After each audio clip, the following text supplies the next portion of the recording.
reasons to be considered for justifying the undertakers of the intended plantation in New England, and for encouraging such whose hearts God shall move to join with them in it. 1. It will be a service to the Church of great consequence, to carry the gospel into those parts of the world, to help on the coming of the fullness of the Gentiles, and to raise a bulwark against the kingdom of Antichrist, which the Jesuits labor to rear up in those parts. John Winthrop, founder of the Massachusetts Bay Colony. From the Declaration of Independence to the Constitution, the Founding Fathers looked to classical history as a reliable guide to their successful experiment in building a lasting republic. The men who framed our constitutional republic agreed with French author Charles Pinet Duclos, who observed, "We see on the theatre of the world a certain number of scenes, which succeed each other in endless repetition, where we see the same faults followed regularly by the same misfortunes. We may reasonably think, that if we could have known the first we might have avoided the others. The past should enlighten us on the future. Knowledge of history is no more than an anticipated experience. All our founding fathers believed that history was a precursor of the future. In the annals of history, particularly that of the Greek and Roman republics of antiquity, they believed they could find the key to inoculating America against the diseases that infected and destroyed past societies. Indeed, it has been said that the founders were coroners examining the lifeless bodies of the republics and democracies of the past, in order to avoid succumbing to the maladies that shortened their lives.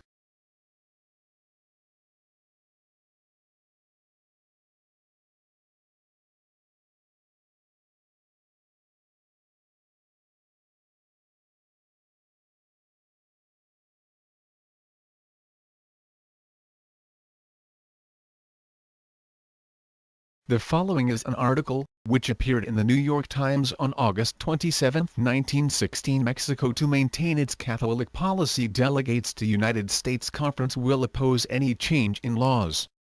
Cabrera gives his views. Charges the Church is using every means to recover temporal power in Mexico.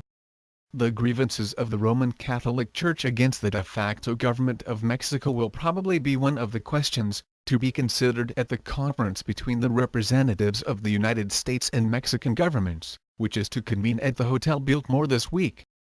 That the Mexican delegates will strenuously oppose any effort to change the policy toward the Catholic Church is a foregone conclusion, in the opinion of persons familiar with the present Mexican situation. In substantiation of this belief, they point to the fact that Luis Cabrera, Minister of Finance in the Carranza cabinet, is the head of the Mexican Commission. There is no man in Mexico more opposed to any change in the present laws defending the rights of the Church in Mexico than he is. The Church question in Mexico was one of the most important brought before the recent Catholic convention in this city. Cabrera has charged over his own signature that the Catholic Church was using every means in its power to recover what he terms its temporal power in Mexico. And in this connection he has stated that the Carranzista government will enforce every law which tends to make this impossible, and, furthermore, that the de facto government intends to make effective the abolishment of monastic orders now existing in or contemplated in Mexico. Cabrera writes on the question. Cabrera's views on this question are set forth in a paper prepared by him and captioned, "The Religious Question in Mexico? The Question of the Church in Mexico," says Mr. Cabrera in his article, "has not been well understood in the United States, because the conditions of the Mexican Catholic Church differ vastly from those of the Catholic Church in Mexico. In Mexico 99% of the population profess the Roman Catholic faith, and, therefore, the influence of the Catholic clergy in religious matters has no counterbalance of any sort. In the United States there are other churches, which counterbalance the influence of the Catholic Church. On the other hand, the Catholic Church in the United States does not hold unlimited sway over society, nor can it attain uncontrollable political power. The very education of the American people has prevented Rome from exercising so far the influence which it exercises in other countries."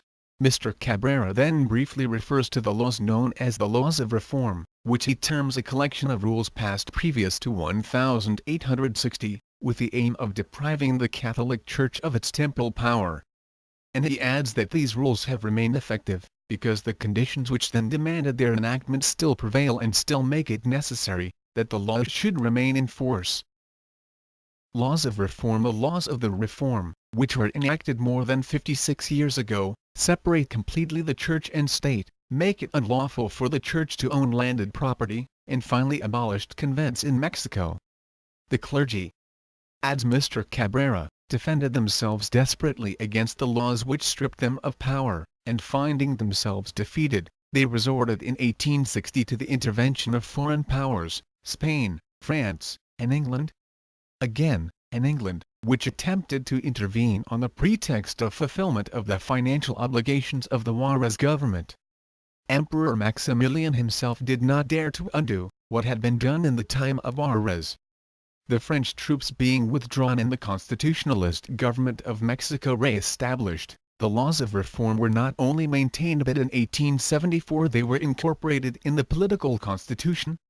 The aim of the Carranza government is to enforce these laws, adds Mr. Cabrera, and he then proceeds to charge the Catholic Party in Mexico has for several years past been one of the disturbing factors in the national life of Mexico, and he charges that it was one of the principal factors in the downfall of the late President Francisco Madero. It has never been intended, adds Mr. Cabrera, to deny Mexican Catholics either the exercise of their religion or the right to take part in the political affairs of Mexico. 99% of the Mexican population is Catholic, and therefore the Constitutionalist Party could not in the present struggle attempt to deprive the Catholics of their right to profess their religion or of their right to take part in political questions. Mr. Cabrera says that during the administration of President Diaz the Catholic clergy never made any efforts to organize for political campaigns, but maintain themselves, he puts it, in strict obedience to the law in the belief, perhaps, that they could avail themselves of other indirect proceedings, for exercising their influence in the political affairs of the country. Formation of Catholic Party. When Diaz retired and Francisco L. de la Barra was made president ad interim, Mr. Cabrera says that the Catholic clergy of Mexico believed that the moment had arrived to organize themselves for the political struggle, and to that effect a political group was formed, under the patronage of the Catholic clergy, made up chiefly of big landowners. This group took the name of the Catholic Party, with the deliberate intention of taking advantage of the population to induce it to vote in conformity with their directions. Mr. Cabrera then makes his direct charge, that the Catholic Party was one of the principal factors in the downfall of Madero, and adds, although Huerta was not the candidate designated to replace him Madero, the fact is that the clerical chief, de la Barra, formed part of the cabinet which resolved upon the murder of Madero and Pino Suarez. The confiscation of the lands illegally possessed by the Catholic Church, Cabrera states in one part of his article, is a necessary, just, and legal confiscation, and in that sense all the confiscations of lands pertaining to the Church are legitimate, for which reason the constitutionalist government is in the right in continuing the same policy, not only confiscating the properties, which are openly in the ownership of the clergy, but also investigating those properties which apparently belong to individuals, but which, through the history of their former owners and through the form of their administration, can be clearly distinguished as properties of the Church. Mr. Cabrera brands as false statements that constitutionalist soldiers have mistreated nuns. He admits that many monastic orders have been abolished, so far as Mexico is concerned, and that the members of these orders have withdrawn to foreign countries. To sum up, Mr. Cabrera concludes, the constitutionalist government proposes to give full guarantees in religious matters to the exercise of any cult, but strictly enforces the observance of the laws of reform and of the Mexican Constitution. Father Dennis writes, as little as 100 years ago most of the countries in Europe had kings or other royal heads. Russia had the Tsar, Germany the Kaiser, and Austria-Hungary the Emperor. They were absolute monarchs who ruled their kingdoms, if not with an iron fist, with very few constitutional restraints. Then the First World War happened. In fact, that horrendous event was sparked off with the assassination of Archduke Ferdinand. He was gunned down by a Bosnian Serb in Sarajevo in 1913. By the time the war ended in 1918 most of the crown heads of Europe had been toppled. What remained was a handful of constitutional figureheads as in England, Holland and Belgium. Today is the last Sunday of the liturgical year and we go out on a high. It is the feast of Christ the King. Most people imagine that this feast dates from the early church or at least the days of the Holy Roman Empire. In fact, it was instituted only in the 1920s. The church decided to give Christ a crown precisely when most other kings were losing theirs. Of course he was a king. The Gospels leave no doubt about that.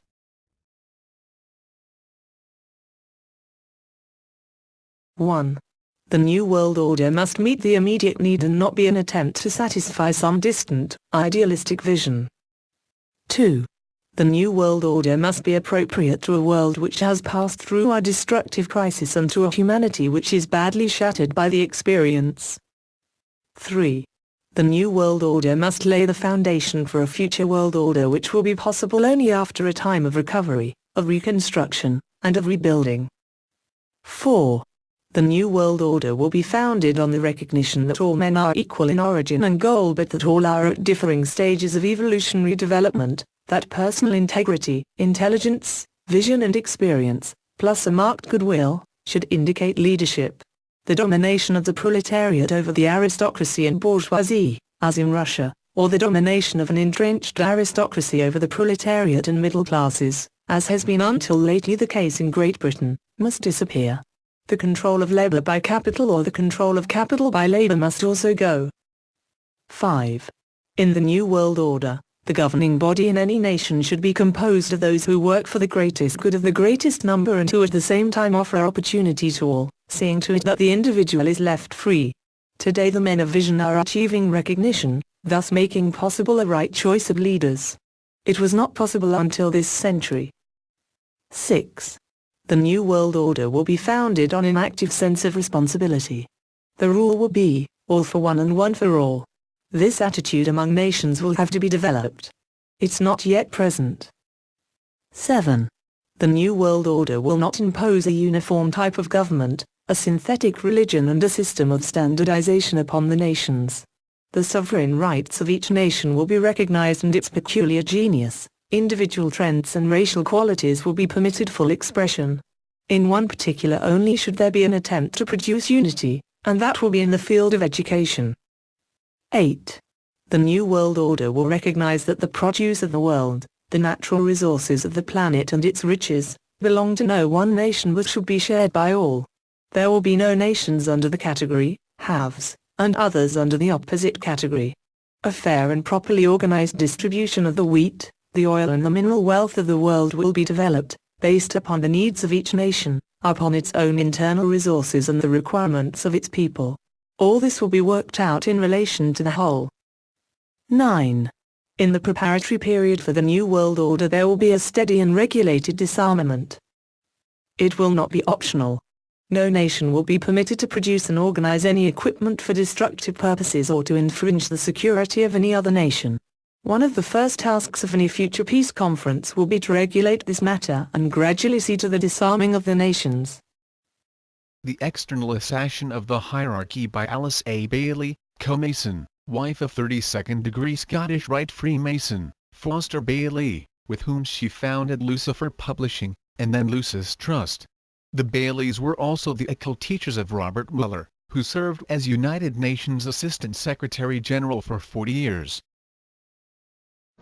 We have before us the opportunity to forge for ourselves and for future generations a new world order, a world where the rule of law, not the law of the jungle, governs the conduct of nations.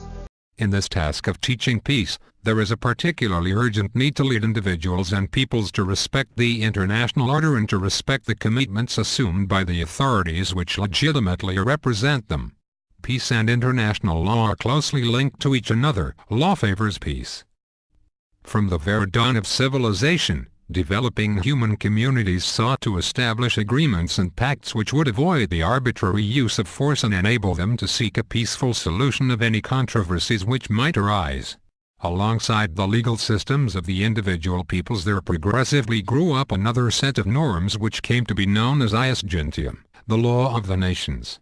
With the passage of time, this body of law gradually expanded and was refined in the light of the historical experiences of the different peoples.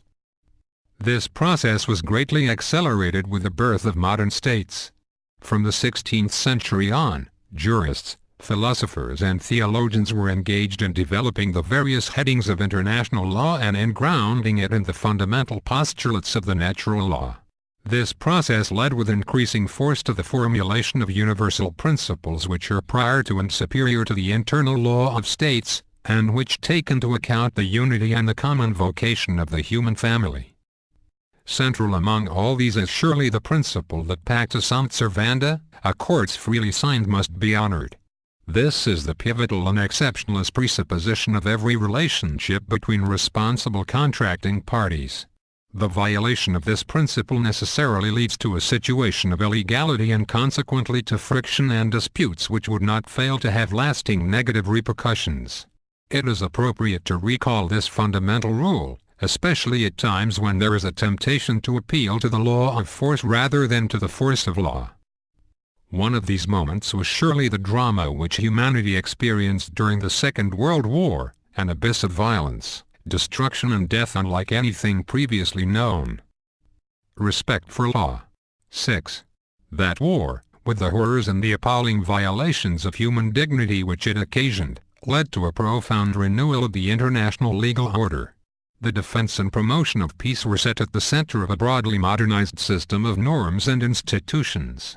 The task of watching over global peace and security and with encouraging the efforts of states to preserve and guarantee these fundamental goods of humanity was entrusted by governments to an organization established for this purpose, the United Nations Organization, with the Security Council invested with broad discretionary power. Pivotal to the system was the prohibition of the use of force. This prohibition, according to the well-known Chapter 7 of the United Nations Charter, makes provision for only two exceptions.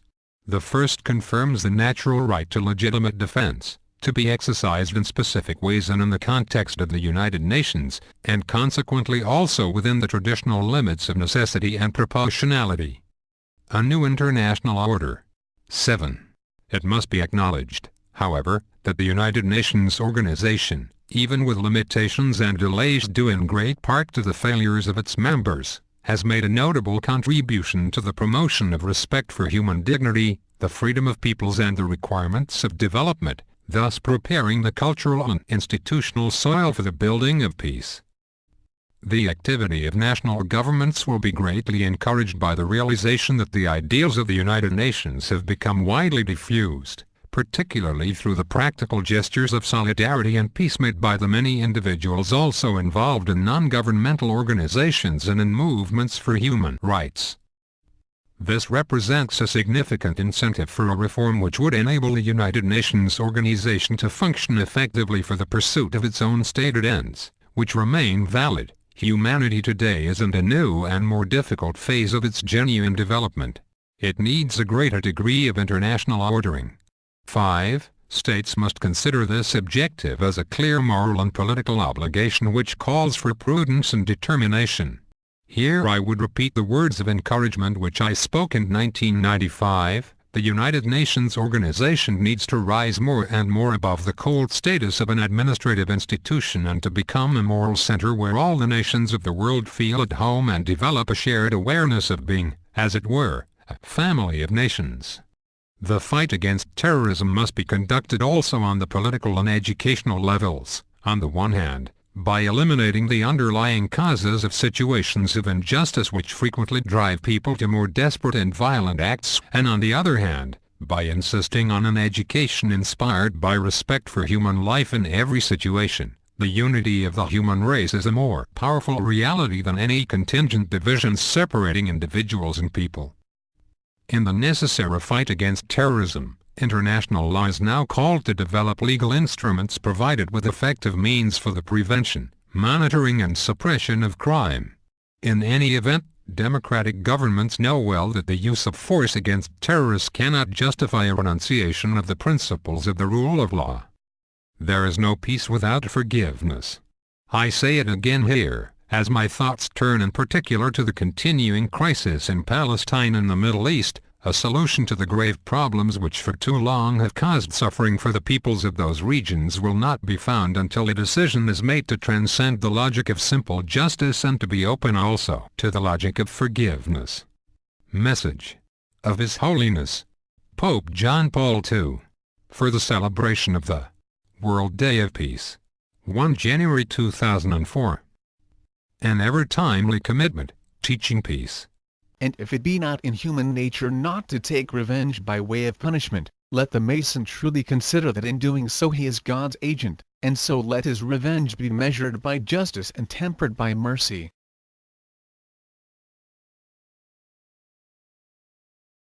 Albert Pike, annually elected Sovereign Grand Commander of the Southern Supreme Council, ancient and accepted Scottish rite, from 1859 until his death in 1891. Pope calls for order based on UN goals. By Wire Services. Published January 2, 2004. Vatican City, Pope John Paul II rang in the new year on Thursday with a renewed call for peace in the Middle East and Africa and the creation of a new world order based on respect for the dignity of man and equality among nations. John Paul presided over a morning mass inside St. Peter's Basilica to mark the World Day of Peace, which the Roman Catholic Church celebrates every Jan. 1. John Paul directed his thoughts to continuing conflicts around the globe. But he stressed that to bring about peace, there needs to be a new respect for international law and the creation of a new international order based on the goals of the United Nations.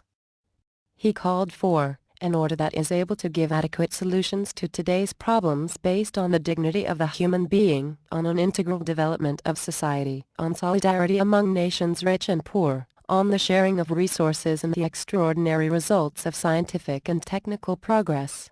Process. You know, sharing of resources. Have you heard of that before? Well, there's another term for it. It's called redistribution of wealth. Have you heard of that before? Right. Now let me redefine that for you. To redistribute wealth means to take the wealth from the one who has it and give it to one who has not got it. Is that correct? Now if you do that, which nations of the world will be hardest hit? The Catholic ones or the Protestant ones? The Protestant ones are the rich nations. Everywhere you can draw a line. Now, there's another word for taking from one who has and distributing it to someone who does not have. It's called theft. Stealing.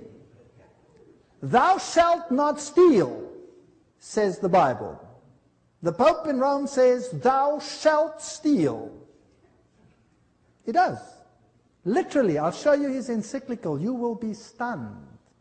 From each according to his ability to each according to his need. Can you see the Roman Catholic doctrine there?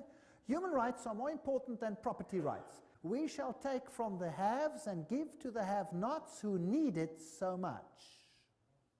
Lyndon Johnson said that. The universal destination of goods. This is John Paul II's expression of it in 1987 in an encyclical called On Social Concern. It is necessary to state once more the characteristic principle of Christian social doctrine. The goods of this world are originally meant for all. The right of private property is valid and necessary, but it does not nullify the value of this principle. Private property, in fact, is under a social mortgage, which means that it has an intrinsically social function based upon the justified precisely by the principle of universal destination of good. Gaudium et Spes, the Vatican II Constitution, Pope Paul quoted, explains at greater length. If one is in extreme necessity, he has the right to procure for himself what he needs out of the riches of others. Now, who defines necessity? Since there are so many people prostrate with hunger in the world, the Sacred Council urges all, both individuals and governments, to remember the aphorism of the Fathers. Feed the man dying of hunger, because if you have not fed him, you have killed him. By far the most notable evidence of this social teaching and action which the Church has set forth through the centuries, undoubtedly, is the encyclical Rerum Novarum, issued 70 years ago. The norms and recommendations contained therein were so momentous that their memory will never fall into oblivion. John, Mater e Magistra. He wrote, a faithful echo of the centuries-old tradition of the Church regarding the universal purpose of good. In today's world, wrote the Pope, we are faced with a serious problem of unequal distribution of the means of subsistence originally meant for.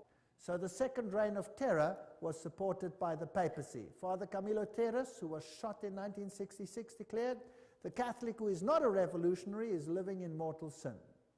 Pope John Paul II wrote in 1968, the Church does not hesitate to defend fearlessly the just and noble cause of human rights and to support courageous reforms leading to a better distribution of goods, including earthly goods such as education, health service, housing, and so forth. We are convinced that the theology of liberation is not only timely, but useful and necessary. That's what the Pope says, not me. This is his words directly. John Paul II, letter to Brazilian bishops. It should constitute a new stage of the theological reflection initiated within the apostolic tradition. And then he refers to Rerum Novarum. Franklin Roosevelt, when he was elected, he made Professor Ryan part of his administration. Now, who was he? Ryan wrote in 1931, the workers have a claim upon industry for all the means of living from the time they begin to work until they die. When industry does not do it directly, then it is the business of government to enforce it upon industry. Therefore, there must be made available to all men everything necessary for leading a life truly human. Did you know that living a life truly human is the Catholic acronym for salvation? And I will prove this to you in a future lecture, where they say, to be saved means to live a life truly human. That means the kingdom of God for Catholicism is the kingdom of Catholicism ruling the world on this earth and giving everyone the capacity to live a life truly human. That means enough to take care of your basic needs and nothing else. Do you like the New World Order? The complex circumstance of our day makes it necessary for public authority to intervene more often in social, economic, and cultural matters. The Second Vatican Council. Lob von Gorbatschow für den Papst. Gorbatschow praises the Pope, and he says the Pope is right in his demand for a new world order. In 1991, the San Francisco Chronicle already said Pope calls for a new world order. Albert Einstein says, mankind's desire for peace can be realized only by the creation of a world government. With all my heart I believe that the world's present system of sovereign nations can only lead to barbarism, war, and inhumanity, and that only law can assure progress towards a civilized, peaceful humanity. He says there is no salvation for civilization or even the human race other than to creation of a world government. That was Albert Einstein. He said, world federalists hold before us the vision of a unified mankind living in peace under a just world order. The heart of their program, a world under law, is realistic and attainable.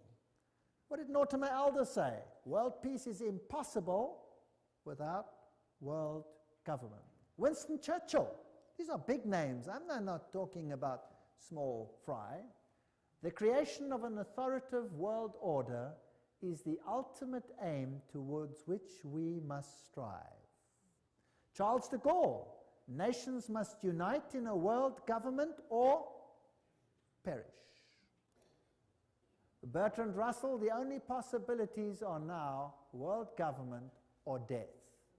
The Humanist Manifesto, too, urges us to move towards the building of a world community. Robert Miller, former Assistant Secretary General of the United Nations. Robert Miller, former Assistant Secretary General of the United Nations. Robert Miller, former Assistant Secretary General of the United Nations, said, we must move as quickly as possible to a one-world government, a one-world religion, under a one-world leader. It was great. A great feeling of excitement, of peace, unity, of love. Peace, love, and unity. Unity. Yes.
And lest anyone qualify these with some nonsensical assertion about infiltration of the Vatican by the secret societies in recent times, here are some quotes from earlier in church history, which establish the same concepts.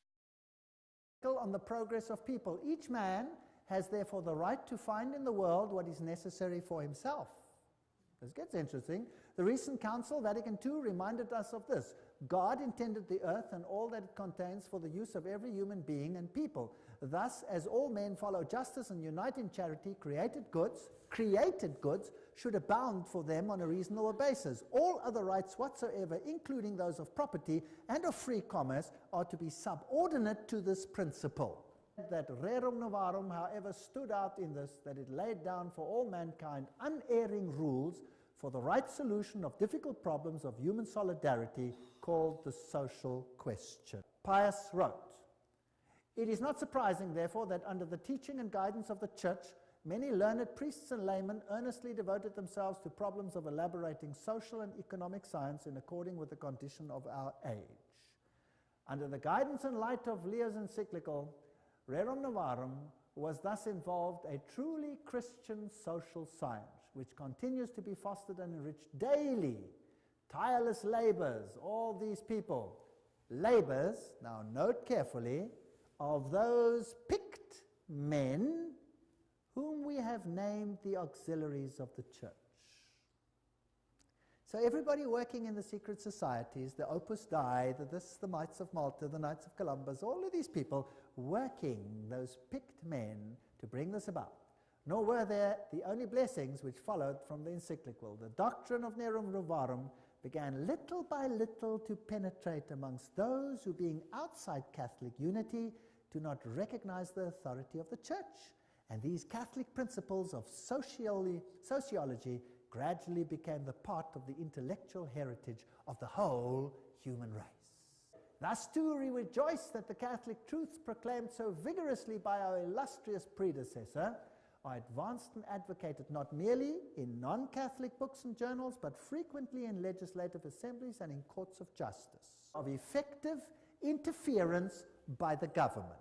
Pius wrote an encyclical on atheistic communism, an age like ours, where unusual misery has resulted. Who created the misery? They created it so that they can create the solution which they want. So, in Africa, they elevate a few and suppress the masses. Then they turn it around and they create the situation that they want. They create communism, they create the chaos. Out of the chaos, they create the social order which they want. Thomas wrote, "Hence, whatever certain people have in superabundance is due by natural law to the purpose of succoring the poor." Okay, now we're getting there. You may possess things, whatever you possess, but whatever you possess more than you need is there for the common good of those that don't have. Does that make sense? Now, what if you create two classes of individuals, the rich and the poor?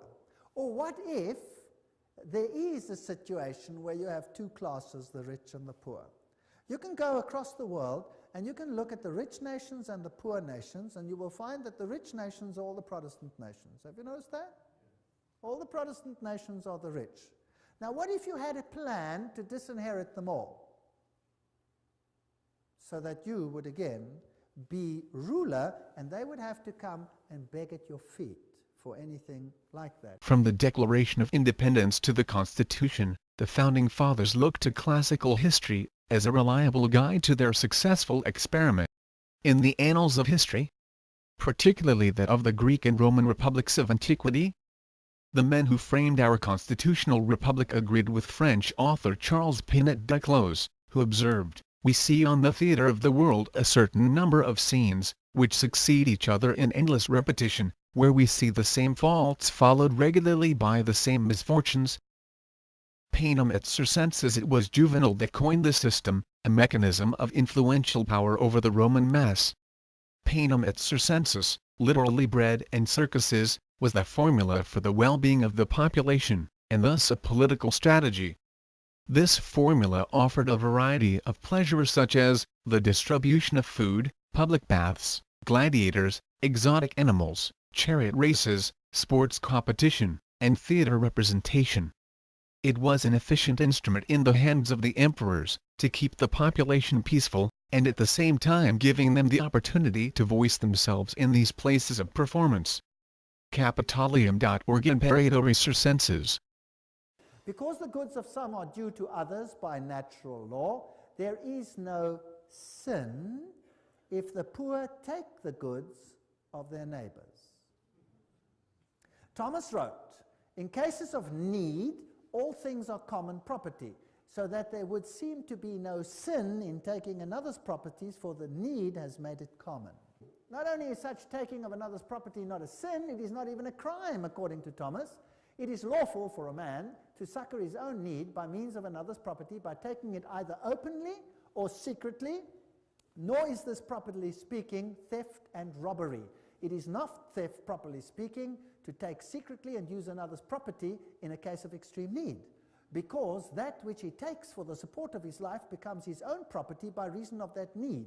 In a case of a like need, a man may also take secretly another's property in order to succor his neighbor in need. And when they had prayed, the place was shaken where they were assembled together, and they were all filled with the Holy Ghost, and they spake the word of God with boldness. And the multitude of them that believed were of one heart and of one soul, neither said any of them that aught of the things which he possessed was his own, but they had all things common. And with great power gave the apostles witness of the resurrection of the Lord Jesus, and great grace was upon them all. Neither was there any among them that lacked, for as many as were possessors of lands or houses sold them, and brought the prices of the things that were sold, and laid them down at the apostles' feet, and distribution was made unto every man according as he had need. And Joses, who by the apostles was surnamed Barnabas, which is, being interpreted, the son of consolation, a Levite, and of the country of Cyprus, having land, sold it, and brought the money, and laid it at the apostles' feet. Chapter 5 of the Book of Acts of the Apostles.